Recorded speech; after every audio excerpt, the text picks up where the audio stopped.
लेह लडाख आणि तेही 3 दिवसात.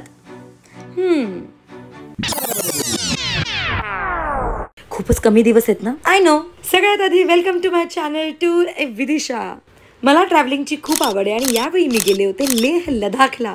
अनफॉर्च्युनेटली मला फक्त 3च दिवस सुट्टी होती, पण बघूया मी काय काय मजा केली. नेहमीप्रमाणे या व्हिडिओमध्ये तुम्हाला बजेट, स्टे आणि फूड या सगळ्याची माहिती मिळणार आहे आणि मी केलेली मजा पण. सो मुंबईवरनं दिल्लीला मी पहिली फ्लाईट पकडली आणि त्यानंतर दिल्ली टू लेह अशी दुसरी फ्लाईट पकडली, कारण मला टाइम वाचवायचा होता. तुम्ही दिल्ली टू लेह बाय रोडही जाऊ शकता, पण हा कमाल व्ह्यू बघायचा असेल तर आयुष्यात एकदा तरी ही फ्लाईट घ्या प्लीज. मी लेह एअरपोर्टला पोहोचल्यानंतर मी एका वेगळ्याच दुनियेत उतरली असं मला वाटलं.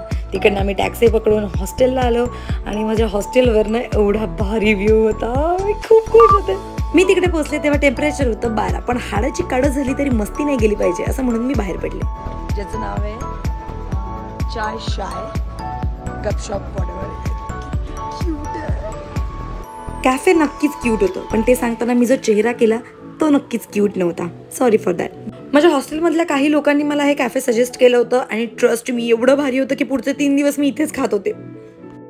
लेह लडाखला आली आहे. 16 डिग्री टेम्परेचर आहे. चहा नाही प्यायले तर कसं चालेल भाई. कटिंग वाह वाह कमाल. मस्त पेट पूजा करून झाल्यानंतर मी जरा आजूबाजूच्या गोष्टी बघायला बाहेर पडले.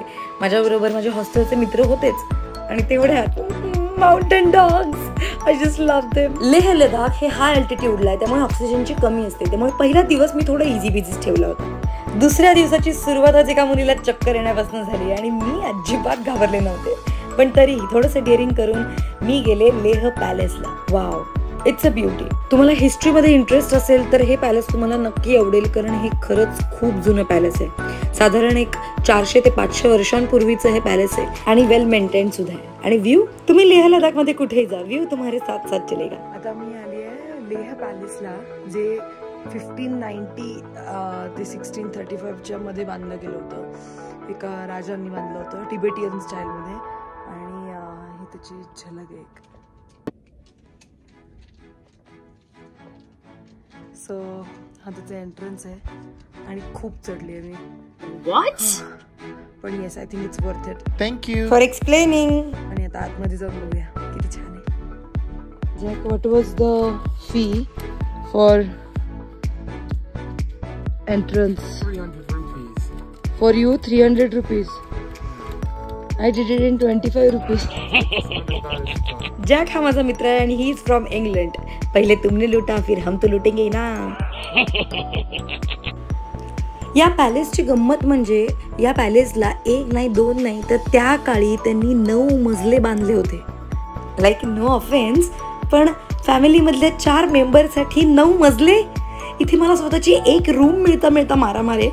त्याच काही जन्माला आले असते आणि सगळं लक्षात राहिलं असतं तर आज पैसे घालवायची वेळ नसती आली. हां, असं मुव्हिंग ऑन.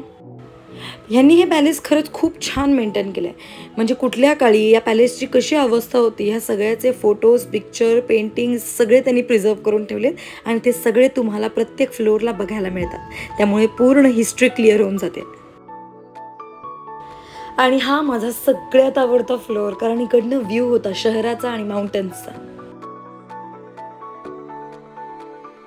आणि त्या पॅलेसवरनं परत खाली गावाकडे जायचा मार्ग होता तो असा होता.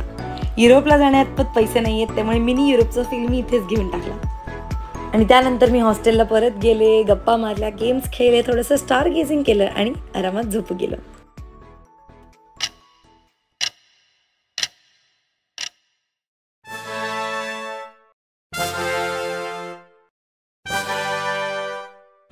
लेह लडाखला आलोय आणि बाईक राईड केली नाही असं तर होऊच शकत नाही.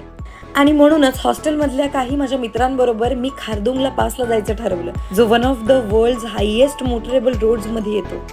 पण मी आणि प्रॉब्लेम्स आमचं एकत्र बारसं झालेलं असल्यामुळे मी कुठेही गेले तरी प्रॉब्लेम्स मागे मागे येतातच. मग ते 3 दिवस असू दे किंवा 1 महिना. आमच्या मार्गावर दरड कोसळली होती आणि त्यामुळे आम्हाला 1 तास थांबावं लागलं. पण त्यानंतरचा जो व्ह्यू होता, ओ माय गॉड, हेच ते काही क्षण आहेत ज्यासाठी मी ट्रॅव्हलिंग करते. एक वेगळं पण सुंदर जग अनुभवण्यासाठी, बघण्यासाठी मी ट्रॅव्हलिंग करते. बरं, लेह लडाखला ट्रॅव्हल करताना मला तुम्हाला एकच सांगायचं आहे की सतत पाणी पित राहा, कारण नाकाने तोंडाने आपल्याला ऑक्सिजन जास्त घेता येत नाही आणि तोच ऑक्सिजन आपल्याला पाण्यातनं मिळतो. बरं, हे सगळे रोड आपल्या इंडियन आर्मीच्या अंडर येतात, त्यामुळे इकडे जाताना तुम्हाला आधी ऑनलाईन परमिट काढावं लागतं किंवा तिकडे एखाद्या दुकानात जाऊन तुम्ही फिजिकली पण ते मिळवू शकता. तिकडे जेव्हा मी पोहोचले तेव्हा एक वेगळंच फिलिंग होतं. पूर्ण जगात काही उंच रोड आहेत आणि त्यातल्या एका उंच रोडवर मी होते. काय कमाल व्ह्यू होता माहिती आहे, आजूबाजूचे बर्फाळलेले डोंगर, गार वारा आणि त्यात गरम गरम चहा. समुद्र पातळीपासून 17,500 फुटावर असण्याची गंमतच वेगळी आहे राव. आणि जड मनाने आम्ही परतीच्या प्रवासाला लागलो, पण परत येताना प्रॉब्लेम्स होतेच. आमची बाईक बंद पडली, धक्का मारून ती चालू करावी लागली, blah blah blah blah blah. पण फायनली रात्री आम्ही हॉस्टेलला पोहोचलो, थोडा वेळ आराम केला, सगळ्यांशी गप्पा मारल्या आणि दुसऱ्या दिवशी सकाळी मी सगळ्यांचा निरोप घेऊन परत दिल्लीची फ्लाईट पकडली.